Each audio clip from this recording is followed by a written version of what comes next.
It begins. Here we are again. Yeah, again, you. Oh man. Um, so I guess so firstly, another child. Yeah. Mate, Going. I tell you what, it's good of you. You think it's good having must make it more plausible having mom and dad looking after the kids every so often. Yeah, it would be not impractical, but I think it would be very difficult. And yeah, the support network is huge between the in-laws and mom and dad and stuff. Like Mm, seeing other people who have two kids without the support network, they just get hammered. mm, Um, it's funny though, I think just some people are more cut out for it than other people, like in terms of needing the support network. And you see like other families who, people have two or three kids and they just like some mum and dads just kind of manage it themselves. mm. It's very personality driven, I think, as well. Like if you're like a natural mother or father, like if you can handle the stress and workload. Um, Yeah, but for me, like it does make it a lot easier having mum and dad, and then also financially as well. Like we don't need to send her to daycare every day, and we Yeah, don't like it just saves money as well. that's But it's good crazy and expensive. bad. Oh, daycare is crazy.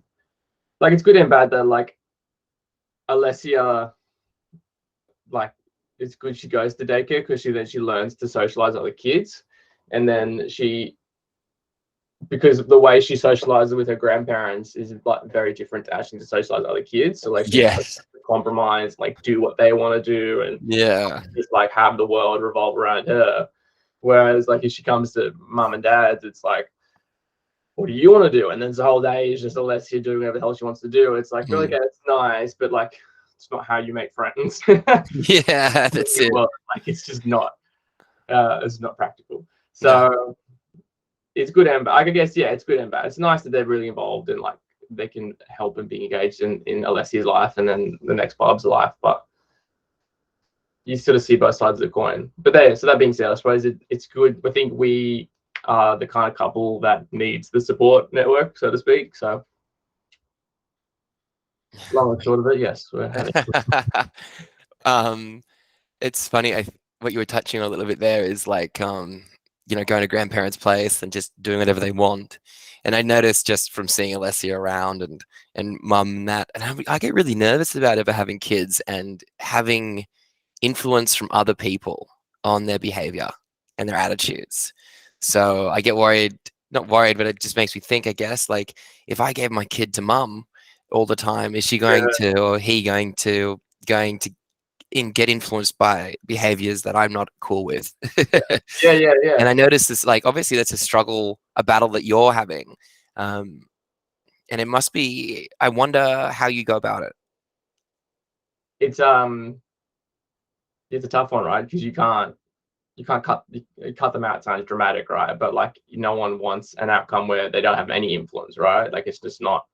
It's nice that Alessia has a nice relationship with mum and they get along and they play.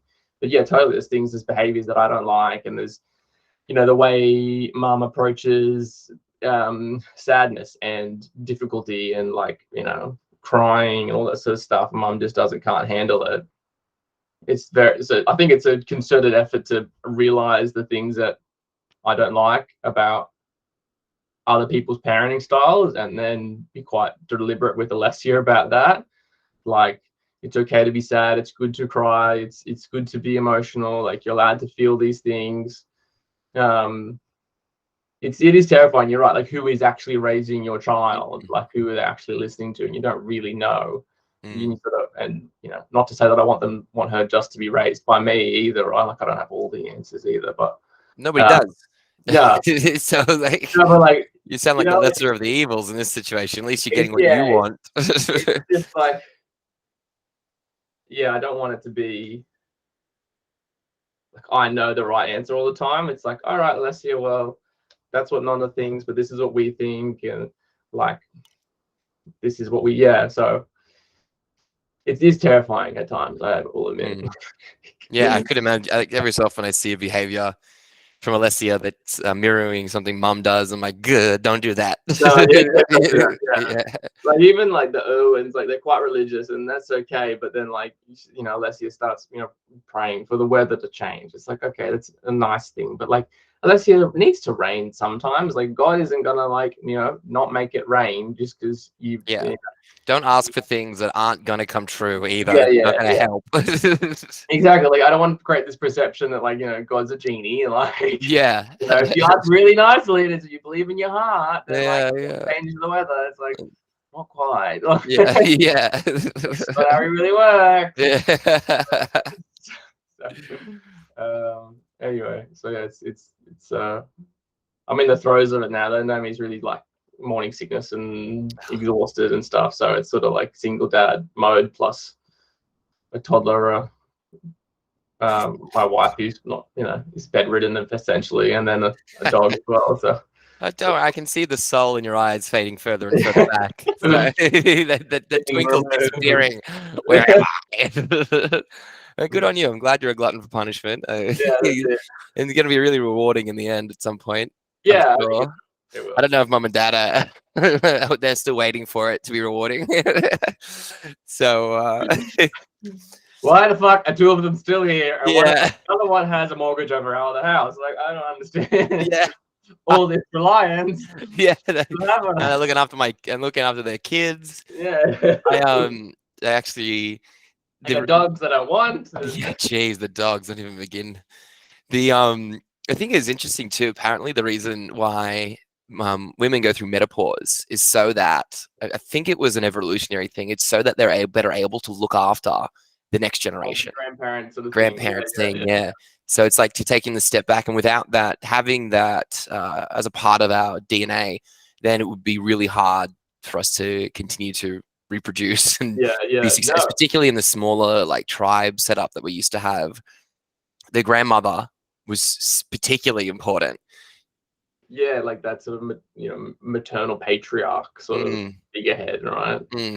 It is like it is interesting when you sort of get a baby, like you have a newborn, right? And it's like it's the most useless creature in the entire world, right? Like when it comes out, like completely and utterly reliant on everyone else for like 3 years at least. And like a zebra pops out and that fucking thing's running. Like it's alive. We're 30 seconds into life and there's a lion and I gotta go. Like it's like keep up or just die. Yeah. But, like this is what survival of the fittest has produced. Self-reliant. Top of the food chain. Top of the food chain. This is the top of the food chain, right? Pink blob. Oh god. Well, that's exciting. I'm very proud of you. I think it's going to be another very cool experience. Yes. More mistakes to make. Yeah, that's right. Have you found, I guess, learning from those mistakes whilst you're going through with Alessia? I guess, I mean, often we find ourselves beating ourselves up a lot with the things that we end up doing that we feel that's wrong. And normally that's a hindsight kind of thing. I guess with the mistakes with a child, I don't know how they manifest as mistakes. And if they actually occur, the results of those mistakes occur immediately. I wonder how you deal with the prolonged outcomes of the decisions that you're making that you feel are wrong, and how those prolonged outcomes will influence Alessia. Yeah, I don't think I'm seeing any fruit yet, so to speak, from the decision we're making now. It's hard. Like you're right. Like you kind of, it's an interesting question. Like you're always very introspective, like on your own decisions and how they've influenced your life. But I suppose then it's these early formative years for Alessia. Like a lot of what I'll do will shape who she is and what she does, and how you'll manage that emotion of, oh, I wish she seems uncomfortable or emotional or whatever it is. Like there's some negative manifestation of my decisions in 10 years time. It's like I suppose it's more of a burden, I'd say, like because you feel responsible for that person, it will be, yeah, I can barely deal with my own shitty decisions for myself, let alone the shitty decisions I make for someone else. Yeah, I mean, what deems them as shitty decisions then? I mean, if they're not having an outcome yet, Yeah. I guess you're creating a problem before it happens. But I get how you deeming what's a failure in the process of parenting at the moment.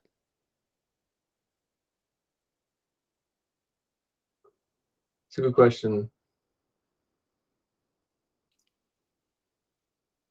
I'm not sure yet what I think. Well, I guess you're always comparative, right, to other people and other kids. So like where they're at, what's another 3.5-year-old doing? Are they reading, writing? Are they talking? Like, what's their level of cognition?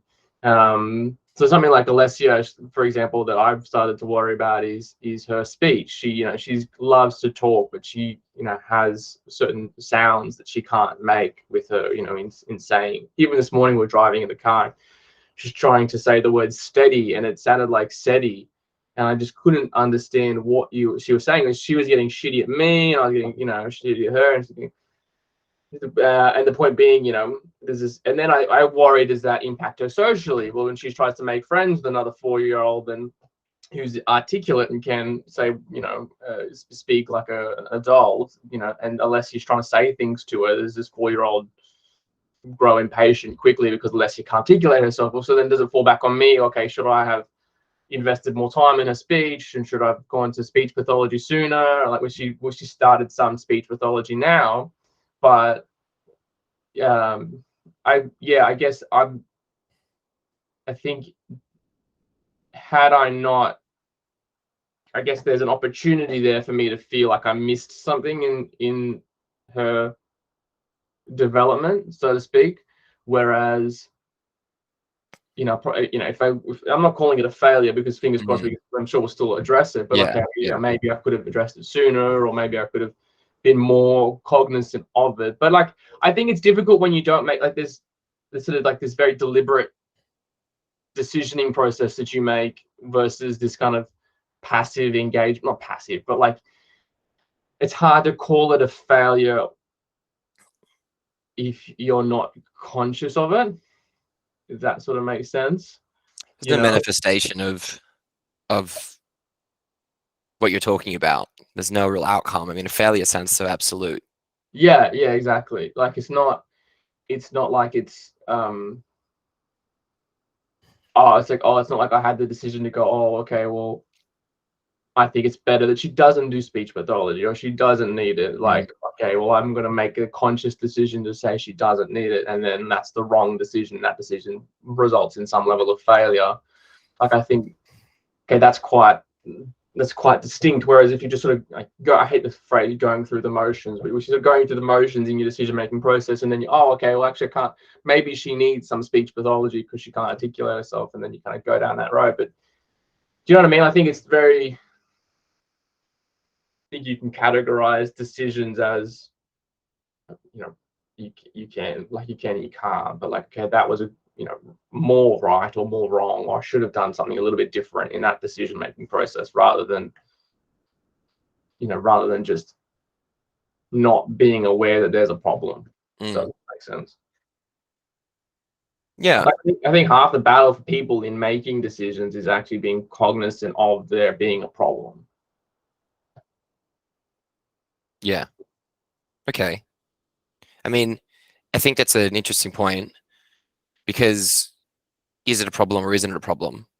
And I guess maybe then that's the type of failure that's worth talking about then, is how are we going to safeguard yourself from seeing the decisions you've made materialize into something down the track? Because right now, I guess you're doing the best you can. Yeah. And you are probably not thinking to yourself, oh, I could have done that better, and she's suffering because of this reason.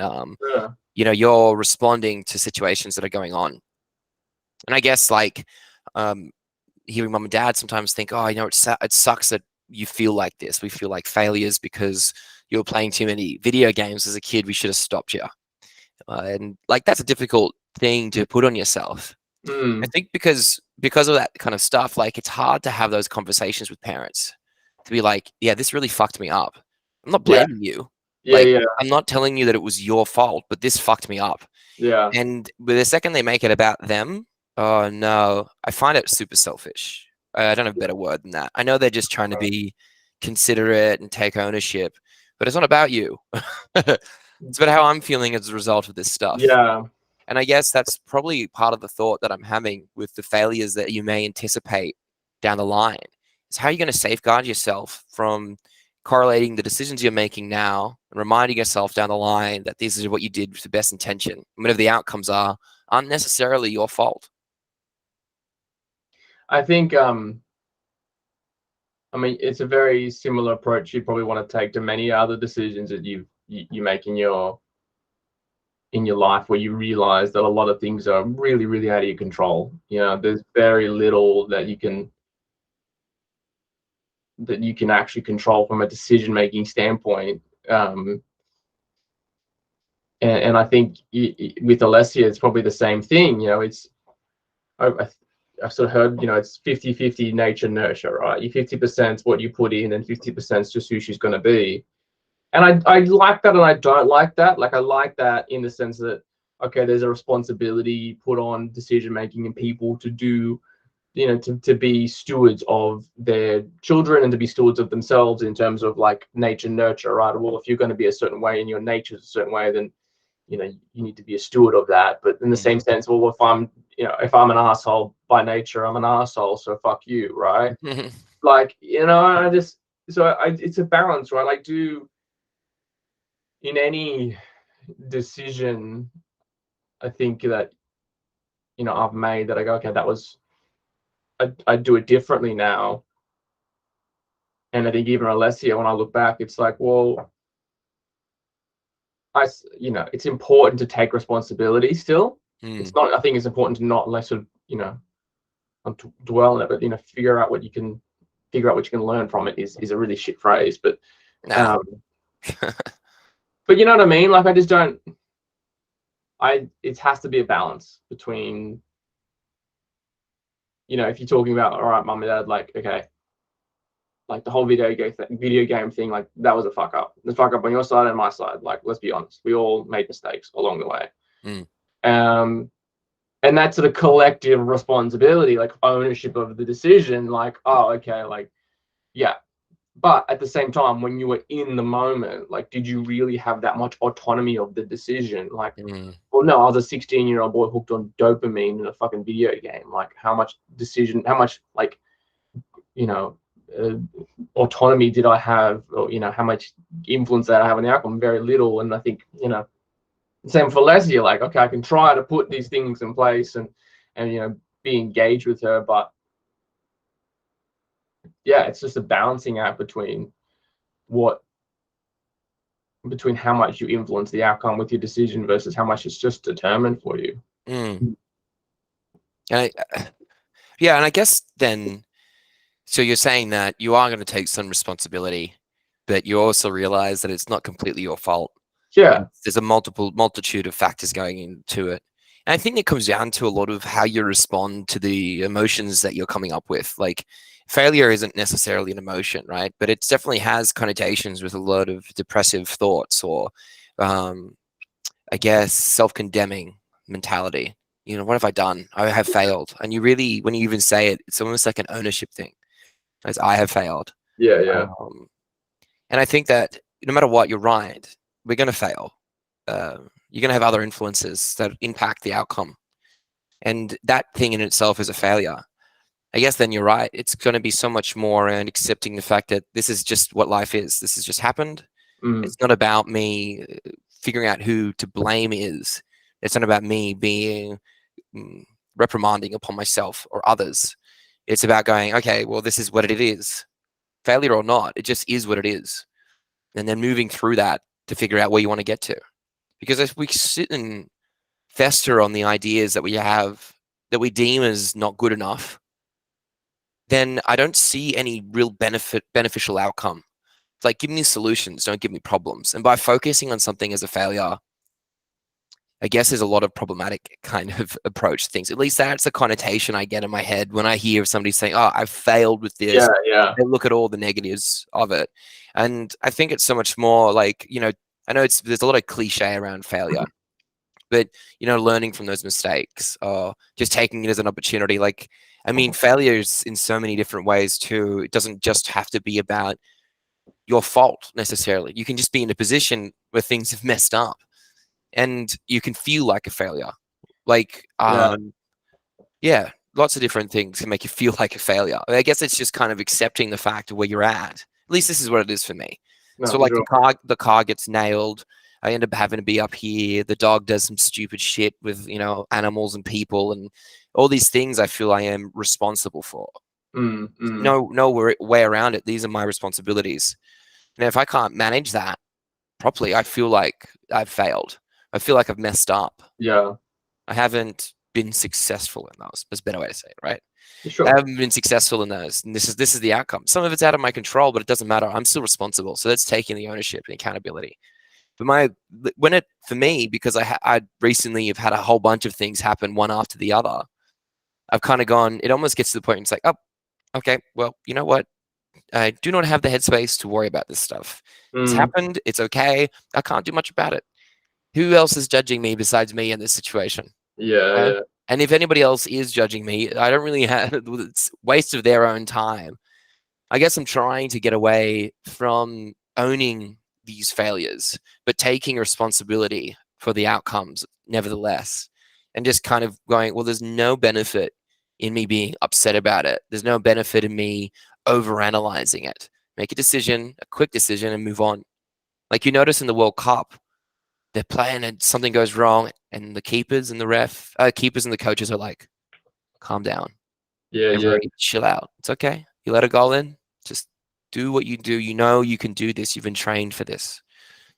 And I think that sport thing is such a good example of failure, because you think in most sports, like failure is the sort of the default outcome, in a sense that I say that, like, you think about baseball, right? This is like the perfect example is you have like a batting average, right? And if you hit over 300 in your batting average, which is effectively saying you hit the ball, if you get a hit, you get a hit, the results and you're going on base, more than 30% of the time, you're an elite player. Like you're top 10% of players. You get more than 25%, you're right on that average. wow. That means like 70% of the time you're failing.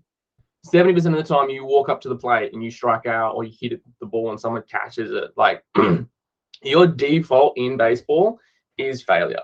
And like you have to have this, and I think that's a lot of sports. Like your default in NFL is, a 3 and out. You got 3 downs, the running back runs 2 yards every down. Fuck, you're gone. Next, punt, turnover, whatever it is. Like if you look at, rugby league, the default is pass 6 times, kick the ball, we didn't get a try. Like, you're not going to win all the time. I think, like, yes, the World Cup, again, huge example, right? Like, the goalkeeper lets 1 goal in, the Aussie goalie, right? Shit, like the dude, like completely fucked up.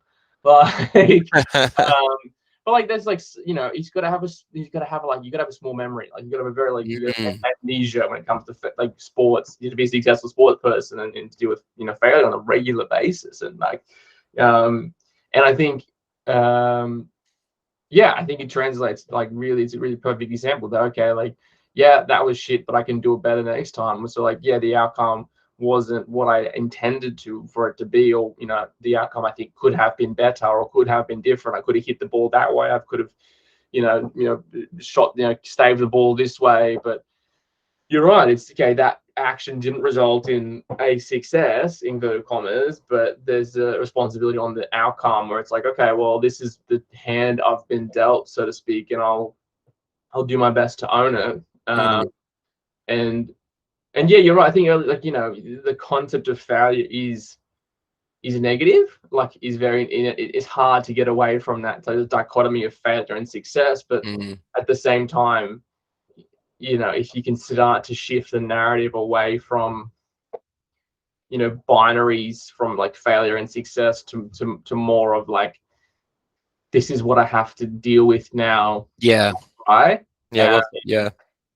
I think that's, for me, I've been trying to shift my mindset a bit towards that as well. Like, all right, this isn't an absolute, or and and every time you have a failure, like, you can play it out 1,000 different ways. Like, again, that Aussie goalie, right? It's like, oh, I could have stopped it, but then yeah, you could have let in 3 more goals afterwards, or like, Mm. you don't know what could have been. You sort of create these stories. I love, like, the meditation, like Headspace always talks about the narratives you create in your mind, and then you have an outcome that eventuates in your reality, and you define that as a failure because you build a separate narrative that is successful along the side of it, and it's like a linear comparison where it's like, fuck, Mm. there's no way there's a possibility it turned out that way, but there's also a possibility it turned out 1,000 other ways as well. Yeah. Like, Yeah. not like it was A or B, it was A, B plus a million. Yeah. Like, Yeah. I think that's such a cool point too. I think the meditation thing and Buddhism just in general, I think make a really cool idea of being, not being attached to the outcome. And I've often had that conflict of going, well, man, if I don't have a clear vision of where I'm going to go, then how am I going to get there? Like, unless I know what it's going to look like you're talking about that clear definition of success, then how do I know how am I going to get there? And I think it was like I've thought about it for years, and I come back to the idea of it's still having that direction, but not being so tightly bound to how it looks exactly. And it's like I want to exercise and I want to look good, and I have this image of what looking good is. I go, well, I need to take a couple steps back. I just want to exercise enough so I feel good about myself. And if I leave that a little bit more broad, I don't feel like I failed. But then I question the idea of that. Am I ever going to really be able to get to a degree of greatness or a degree of success or a degree of accomplishing the things I set out to at a high standard if I leave that as such a loose goal? And I honestly think the answer is no, I'll still be able to get there because being kind to myself through the process enables me to do more of the process. Being able to go, even though I'm not there yet, that doesn't mean I've failed so far. Even after 6 weeks, it might have been the goal. I didn't get there. I might have only gotten 80% of the way there. I could beat myself up for not making it. It's either success or loss. Or I could just go, well, cool. Well, I've got a process now. And I think that's kind of what I'm falling more in line with. Yeah. Now, I want to become super fit. Then I go, well, okay, the idea isn't what this looks like, this end goal. The idea is how does a super fit person act every day?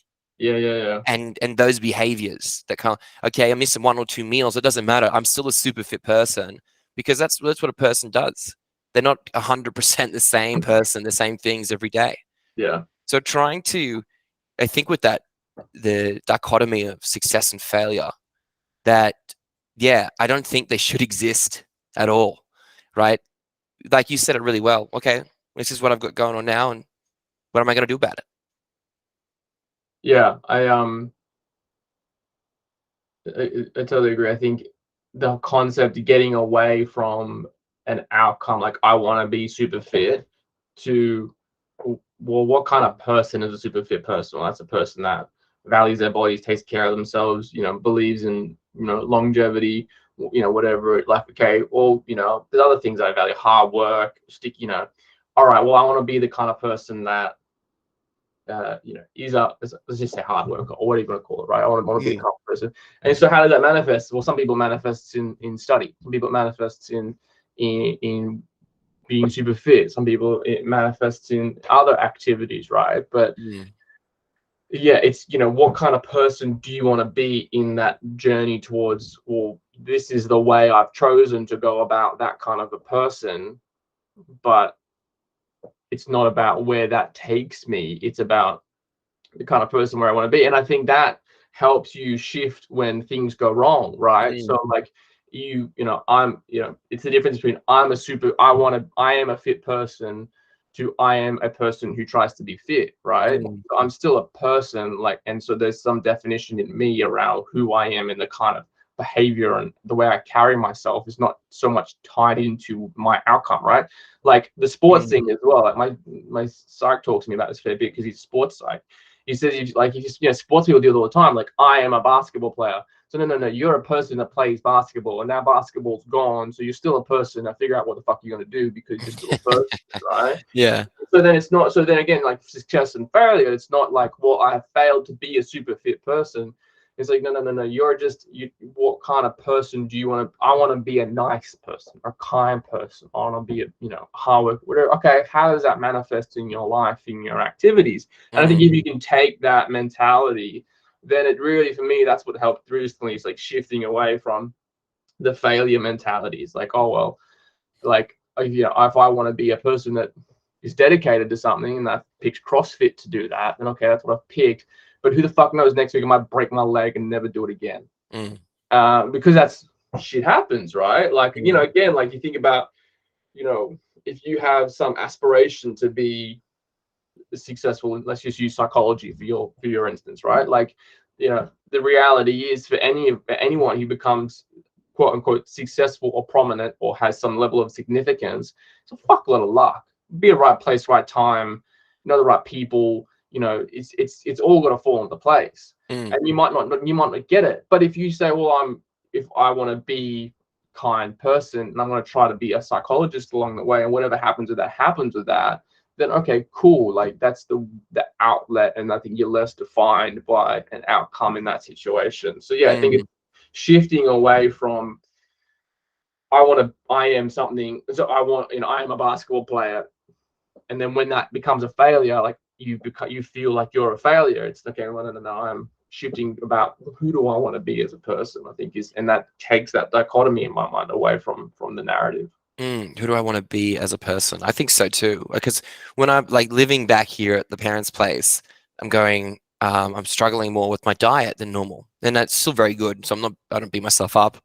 But the point is, I go, I don't have great self-discipline. What I have is a great set of rules. Yeah. There's those moral guiding. It's like, and it comes down. That's with food is one thing. My rule is, if don't get this in the house, don't have it in the house, I'm not going to end up eating it. And now that it is in the house, I'm like, well, if there's a fuck, I mean, my rules already been bypassed here. So I don't have that ability to say no right now. So I'm like, I need to relearn my rules here, set some new rules in place. And I guess it's the same when you're looking at like what you want to or what you deem as success. Yeah. Putting those rules in place. Like my rule is to exercise every day. My rule is to also give myself a break and listen to myself. And my other rule is to be like gratitude, kind, and then that permeates into other things. So I guess then maybe I want to kind of push back a little bit more though. Sometimes the vagueness of the rules and the ambitions of the goals the rules are a good foundation to get to the goal, but often more so now than ever, my goals are very blurry. Yeah. I want to be more, I don't want to sit down as much, and I want to be able to, I want to eventually get into therapies. And I feel on this way better.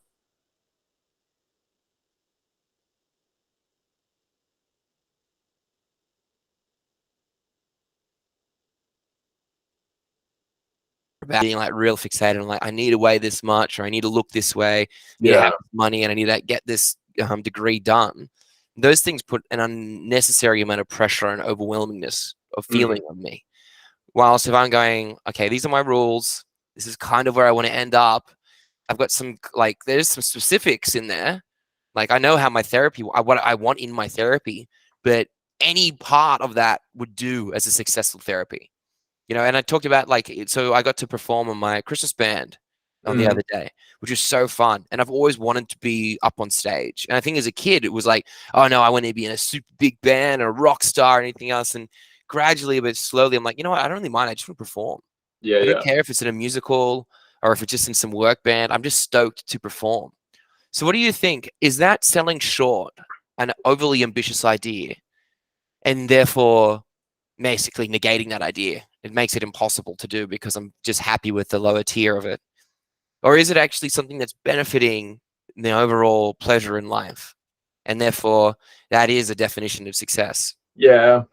I think it's probably a shift in life stages. I feel like the 15-year-old dream of being a rock star, that's really acceptable. But the 32-year-old dream of being a rock star is like probably not so acceptable still. Like, but how you then like choose to manifest that outcome, or the feeling of that outcome, right? Whether that, you know, as a 15-year-old boy, whether that was, you know, band, or, you know, jamming with, you know, Ben, or whatever, however it took place for you. And now at 32, it's like, okay, now it's a work thing, but like, you know, you've set different levels of goals, but I think it's a similar sort of manifestation in your world, right? In terms of how it's actually eventuating. Whereas, so I don't think you need that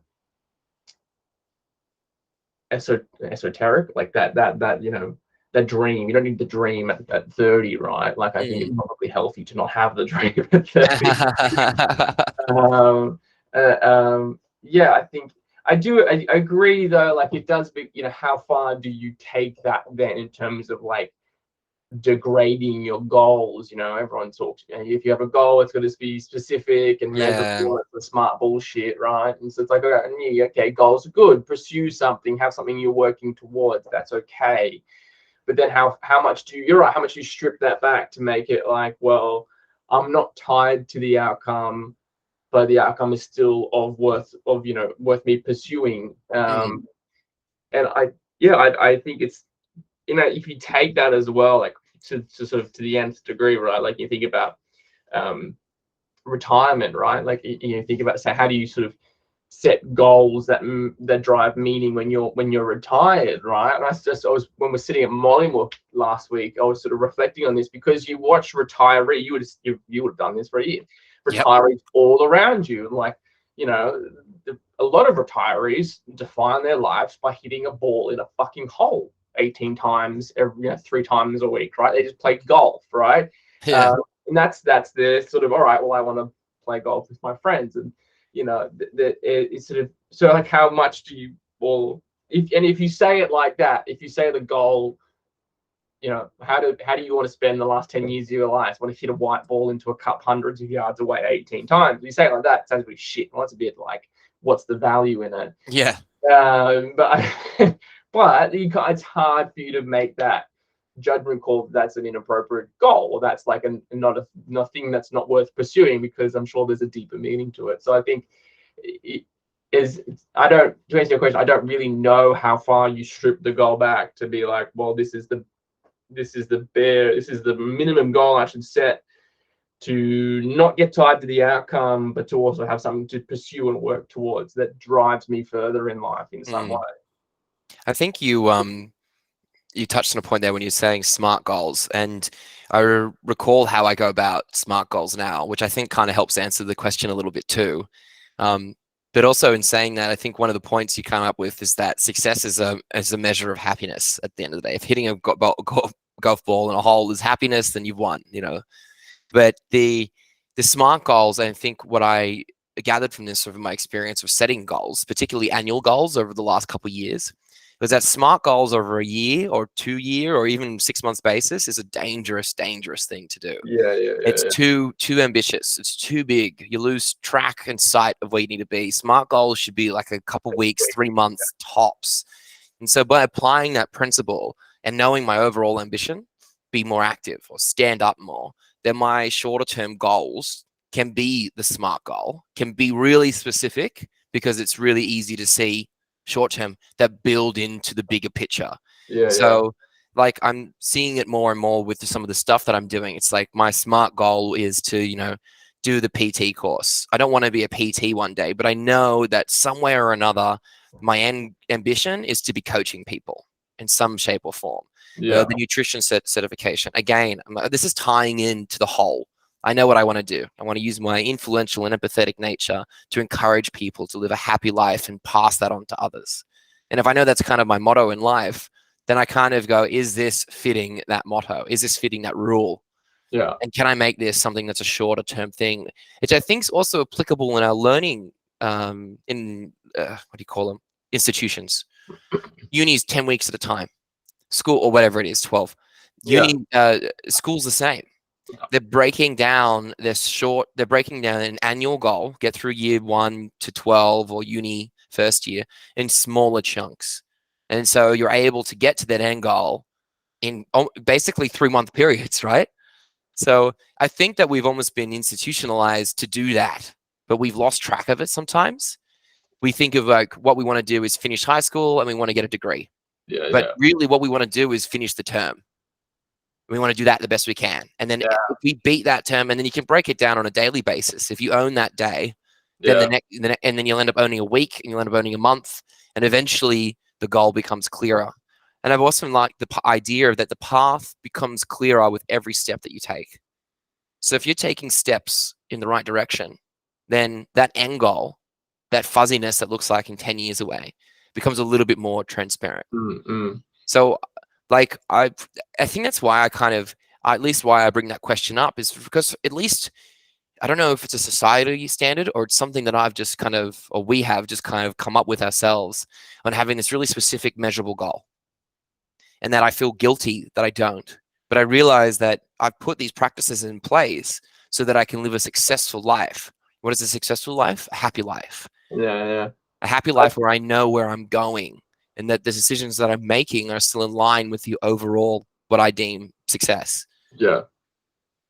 I think I mentioned this to you before, and we might sort of wrap up in a minute. But I think to your point, like, you know, why I like what you said, smart goals should be short term, but why have we made them long term? Like, why do they become, you know, 3, 5, 10-year things that we try to measure ourselves against? And I think part of it is the questions we ask kids. What do you want to be when you grow up, right? And I've probably said this to you before, but I think it's a fucking terrible question, right? Because like, how the hell do they know what they want to be when they grow up? They got no idea what it means to be a lawyer, and, you know, being a law in a courtroom, getting yelled at and trying to get an innocent man out of jail, or be a doctor with someone's heart in their hand and getting sued all of a sudden. Like, this is some horrible shit, right? And like, life is not about what you want to be when you grow up. And I think maybe to sort of circle back to the original conversation, like, what do I want to teach Alessia, and what will I deem as a failure? Well, maybe I'll deem a failure if I ask her the question what she wants to be when she grows up. And I think, to your point, like, perhaps I think the better question is going to be like, well, how do you want your day to look, Alessia? You know, just think about today. You know, she's already started saying, like, I don't want to turn 4 because I'm going to go to preschool when I turn 4, and she's already so focused on the future and what these things are going to be like. I said, so don't worry, like, just what are you doing today? Like, just like, let's focus on today. Let's, you know, let's lay one brick today. Let's build one little thing today, and that way, when you look back, it's going to be a big building, right? So yeah, I think it's a good point. Make smart goals short term, and you know, we have been institutionalized, but, you know, society has asked the question too many times, like, what do you want to be when you grow up? Like, so I set this ungodly standard that is unattainable, and then that becomes a failure when I don't hit it. And I think, well, no, what do you want to be when you grow up? Well, no, what do you want your day to look like today? If you figure that out, then you'll take a step in the right direction. And then eventually every day is looking the way you want it to look. And that's a really good point. I often tell people, they're like, how was your day? And so it was a perfect Dan Talbot day. Like, I know, and I know exactly what that looks like. That's a really good point. I know exactly what it looks like. It's, you know, meditation, journaling, exercise, music. And if I do those things, then it's a Daniel Talbot day. Everything else from there is just, it's just and no matter where you get to from like a success standpoint, like, exactly. And then I just add one, like, have I been kind to myself and others? Like, if I've got these kind of things and about, I'm like, what the fuck am I complaining about? So that's an excellent method. And just also to add, just as I know we're wrapping up, that's something Dad actually said years ago to me. And he said it, he's like, you know what? He goes with work and the way he views it. And often I feel overwhelmed with the amount of stuff I want to get done. He's like, I just try to do one thing a day, one thing at work a day, one productive thing. And he said his boss is like, what the hell? But if you look at it, that means you're doing like 50 plus things a year, which is a lot of things. So yeah, it's a really cool perspective. And I'm glad. It'll be interesting to see how you can apply this to Alessia, and I guess learn a lot from it yourself whilst you do. And the second one. Whatever they're going to be like. Rick. All right, mate. Good chat. Thanks, Dave. Okay. Bye.